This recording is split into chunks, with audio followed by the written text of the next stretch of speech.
ये हमारी एक मैया है सरोज मैया, जिनकी उम्र है 65 वर्ष। रायगढ़ सिंधी कॉलोनी से हैं। पति 10 साल पहले समाप्त हो गए थे। वीडियो को पूरा देखिए।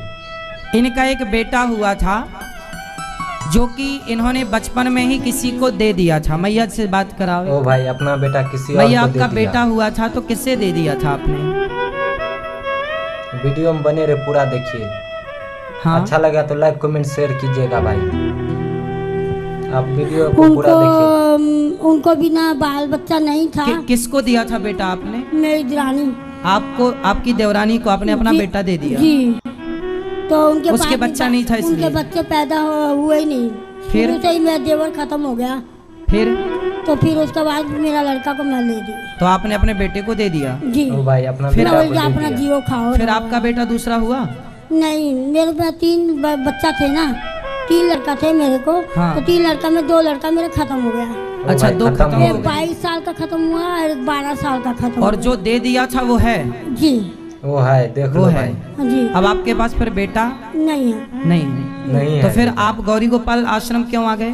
तो वो मेरे भतीजा लोग नहीं रखना चाह रहे हैं मेरे को, ना घर भाई नहीं रख रखना रहा है। चाह रहा है। और आज मैंने माँ का परिचय इसलिए कराया कि जिस माँ ने अपने उस बेटे को गोद दिया था, आज वो बेटा अपनी माँ से मिलने के लिए आया है गौरी गोपाल आश्रम में। आया है, देख लो भाई। वीडियो को कौन पूरा है ये देखिएगा। आपका? ये हमारा लड़का है, वैसे नहीं, यहाँ नहीं रहता है, दिल्ली में रहता है अपने तो साथ। जिसे आपने गोद दे दिया था वही बच्चा है ये? जी। ये वही है? जी। वही है, देख लो भाई। तो वो कितना बड़ा हो गया। अभी दिल्ली में रह रहा है, अपनी शादी करके दिल्ली में रह रहा है अपनी सास के पास में। अब बात करा भैया से। वीडियो को पूरा देखिएगा राधे राधे भाई। महाराज जी। क्या नाम है आपका? मेरा नाम दीपक है। ये वही दीपक है जिस दीपक को इनकी माँ ने बचपन में अपनी देवरानी को, है ना, देवरानी? जी महाराज जी। देवरानी को दे दिया था जब दे ये 6 दिया। महीने का था। 6 महीने का। तो आज ये अपनी उस माँ से मिलने आया है जिस माँ ने इन्हें जन्म दिया है। जन्म दिया। गौरी देख लो गोपाल भाई। आश्रम में ये वृद्ध माता रहती हैं। इनके घर में कोई इनकी सेवा नहीं करता। तो बेटा, आप अपनी ये जो माँ है आपकी, तो आपकी वो माँ जिस माँ ने आपको गोद लिया, वो माँ की सेवा करते हो आप?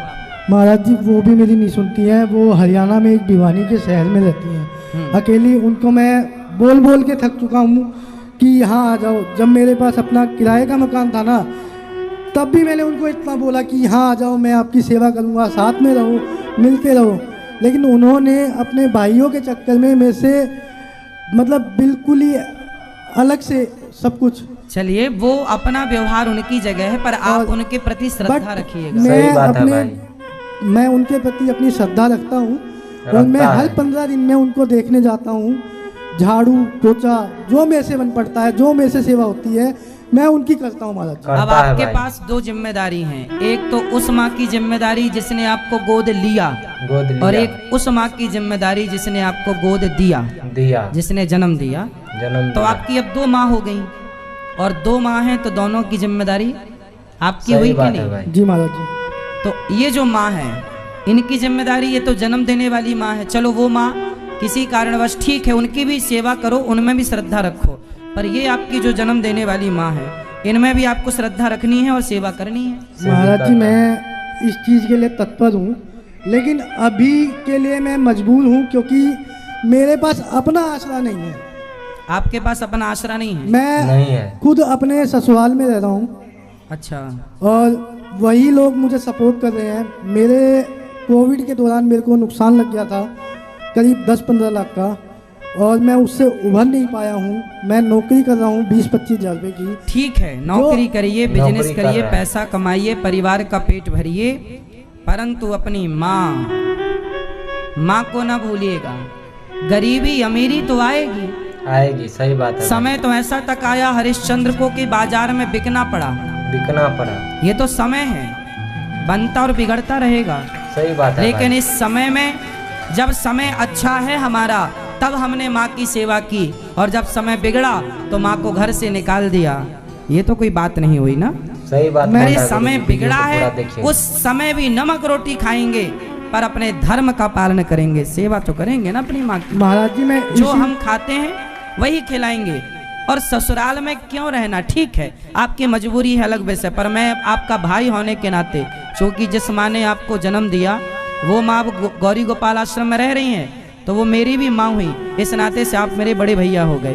बड़े भैया, इस नाते से मैं आपको एक सलाह दे रहा हूँ कि कभी नमक रोटी खाना पड़े तो खाओ, मेहनत जितनी करना पड़े करो, पर किसी के टुकड़ों पर पलने की कोशिश मत करो। सही बात है भाई, किसी के टुकड़ों यहाँ तक कि पिता के भी टुकड़ों पर नहीं, सेल्फ डिपेंड। माना कि आपका नुकसान कोरोना में हुआ, फिर भी आपको फिर खड़े, गिरो फिर खड़े हो जाओ, गिरो फिर खड़े। बच्चा गिरता है फिर खड़ा होता है, फिर चलता है, फिर गिरता है, फिर खड़ा होता है। अरे गिर गिर के संभलना ही जीवन है, इसलिए संभलो। वही कर रहा हूँ महाराज जी, लेकिन मुझे अभी वो लोग सपोर्ट कर रहे हैं। हाँ, अच्छा है, आपके ससुराल पक्ष अच्छा है कि आपका सपोर्ट कर रहे हैं। वो मुझे सपोर्ट कर रहे हैं, और जो मेरे सर पे कर्ज है वो सपोर्ट कर रहे हैं, तो उसका लाभ लीजिए और जल्दी खड़े हो जाइए। वो वही कर रहे हैं महाराज जी। हम एक्चुअली उनके भी, और माँ की सेवा करो उस हाल में भी करो। सही ठीक बात है भाई। मैं आया इसीलिए था महाराज जी, हाँ, मिलने के लिए भी इसीलिए आया हूँ। तो आप अभी माँ को लेके जा रहे हैं? महाराज जी अभी मैं असमर्थ हूँ बिल्कुल भी, क्योंकि मेरे पास अपना। चलो कोई बात नहीं, अभी आप असमर्थ हैं, पर मुझे वचन दो कि जब आप सेल्फ हो जाएंगे, जैसे ही आप बिल्कुल अपने पाँव पे खड़े हो जाएंगे, तुरंत अपनी माँ को लेकर सेवा महाराज जी बिल्कुल। और माँ की सेवा ऐसे करना जैसे भगवान की सेवा की जाती है। बिल्कुल महाराज जी। देखो, माँ की दुआएं कभी खाली नहीं जाती, ये बात भगवान से भी टाली नहीं जाती। बर्तन मांझ कर 4 बच्चों का पेट भर देती है माँ, पर विडम्बना के उन 4 बच्चों से एक बूढ़ी माँ पाली नहीं जाती। माँ, एक बेटा भी आया कुछ दिन पहले, वो अपनी माँ को लेकर गया, मैं बहुत खुश था। मैंने उस बेटे से कहा कि भैया तुम बहुत अच्छे हो कि 3 साल बाद ही सही कम से कम अपनी माँ को लेने तो आए। उन बेटों से तुम बहुत अच्छे हो जो आए भी नहीं, फोन भी नहीं लगाया। पता नहीं बच्चों को क्या हो गया है। अरे ये माँ नहीं है, बच्चों का भाग्य होती है माँ, भाग होती है। देख लो भाई, यदि देखो होता क्या है ना, जैसे कोई व्यक्ति गलत आचरण करता है, गलत जैसे चोरी कर लिया, मर्डर कर दिया, बलात्कार किसी ने कर दिया, तो उसकी FIR दर्ज हो जाती है। और एक बार सरकारी रिकॉर्ड में FIR दर्ज हुई तो जब तक आपके प्राण रहेंगे तब तक सरकारी रिकॉर्ड में ये रहेगा कि आपने उस समय ये अपराध किया था। उसी तरह आप बाद में कितने भी अच्छे हो जाओ, लेकिन वो रिकॉर्ड सरकार के पास रहेगा कि आपने ये कभी अपराध किया था। आपका रिकॉर्ड बिगड़ गया, बैड रिकॉर्ड बोला जाएगा ऐसे कि आपका रिकॉर्ड खराब है भाई साहब, आपने मर्डर किया था, आपने बलात्कार किया था, फला फला फला। उसी तरह जो अपनी माँ को घर से निकाल देता है, अपने माँ की सेवा नहीं, बाप की सेवा नहीं करता, ईश्वर के सरकारी दस्तावेज में भी, ईश्वर के सरकारी दस्तावेज, सरकार के सरकारी दस्तावेज में उस व्यक्ति का रिकॉर्ड बिगड़ जाता कि भाई तुमने, अब तुम कितने भी जन्म लो, तुम्हारा रिकॉर्ड ईश्वर कहेंगे कि तुमने उस जन्म में देखो माँ की सेवा नहीं की। इसलिए बेटा इस अपराध से बचना। आप भाई हो मेरे, समझा रहा हूँ, मान लो, माँ की सेवा करो। जो लोग छोड़ रहे हैं अपनी माँ को, बहुत बड़ा अपराध कर रहे हैं, आज नहीं, कल नहीं, परसों नहीं, उन्हें इस पाप का दंड भोगना पड़ेगा, बहुत भयंकर दंड है इसका। इसलिए सेवा करना है अपनी माँ की। किसी भगवान कभी उसे माफ नहीं करते जो अपनी माँ की सेवा नहीं करता। ओ भाई, भगवान भी ईश्वर की डायरी में वो अपराधी होता है सदा के लिए जो सेवा नहीं करता। तो आप समर्थ हो जाओ, जल्दी भगवान करें, आप जल्दी अपने पाँव में खड़े हो, ये आशीर्वाद आपके लिए, और जल्दी अपनी माँ की सेवा करें। ठीक है, देखेंगे, जल्द मिलेगा आप लोगों को। जब तक लिए बाय।